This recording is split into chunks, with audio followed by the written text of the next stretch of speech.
Short hand class में आपका स्वागत है।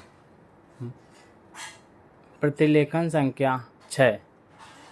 डिक्टेशन शुरू होगी 5 सेकंड बाद। स्टार्ट। अध्यक्ष जी, भारत में आज की स्थिति के कारण ही हमें ऐसा करना पड़ रहा है।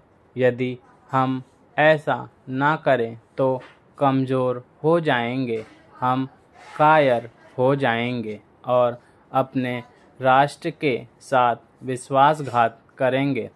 लेकिन वास्तविकता यही है कि आप हथियार संभालें या ना संभालें, असली ताकत एकता में, इच्छा शक्ति और मनःशक्ति में होती है।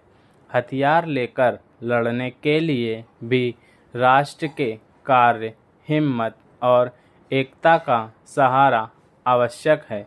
यदि कोई देश संगठित है, यदि इसके लोगों में एकता है, तो कितने ही हथियार इसे नहीं जीत सकते।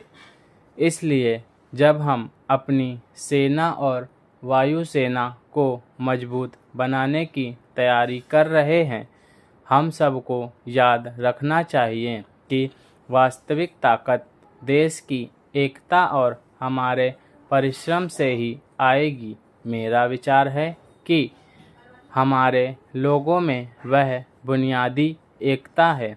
पिछले वर्ष संकट की घड़ी में हमने उसे देखा था, जब चीनियों ने हमारे देश पर हमला किया था तो लोग कमर कसकर खड़े थे और उन्होंने पूरी ताकत से इस खतरे का सामना करने की प्रतिज्ञा की थी। वह हिम्मत बढ़ाने वाला दृश्य था। लेकिन कुछ समय बाद जब फौरी खतरा टल गया, जब लड़ाई नहीं हो रही थी, तो हमारे बहुत से लोग फिर आत्मसंतोष में डूब गए और खतरे को भूलने लगे। यद्यपि वह अभी भी बना हुआ था, उन्होंने अपने आप को आपसी लड़ाई झगड़ों, शिकायतों, नारेबाजी और इसी तरह की दूसरी चीज़ों में फंसा लिया। इससे पता चलता है कि यद्यपि हम मूलतः संगठित हैं और हमने ऐसा कुछ है जो खतरे के समय हमें खड़ा कर देता है, फिर भी जब खतरा उतना साफ नहीं लगता तो हम ढीले पड़ जाते हैं और अपने छोटे छोटे विचारों और विवादों में उलझ जाते हैं। चीनी खतरा हमारे सामने है।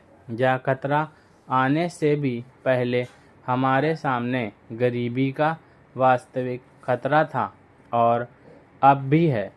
हमें इस खतरे का भी उतना ही मजबूती और बहादुरी से सामना करना है जैसे हम देश पर हमला करने वाले दुश्मन का सामना करते हैं। हम अपने राष्ट्र का निर्माण तभी कर सकते हैं जब हम अपने लोगों को उन्नत करें और उन्हें खुश व संतुष्ट बनाएं। इसलिए फौरी खतरा समाप्त होने पर सुस्त पड़ जाने की आदत खराब है। हमें इसे छोड़ देना चाहिए। हमें एकता की बात करनी चाहिए।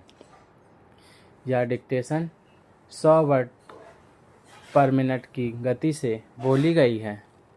इसके वर्ड्स मैंने पहले ही शॉर्ट वीडियो सेक्शन में दे दिया है, वहाँ से आप इसकी प्रैक्टिस कर सकते हैं।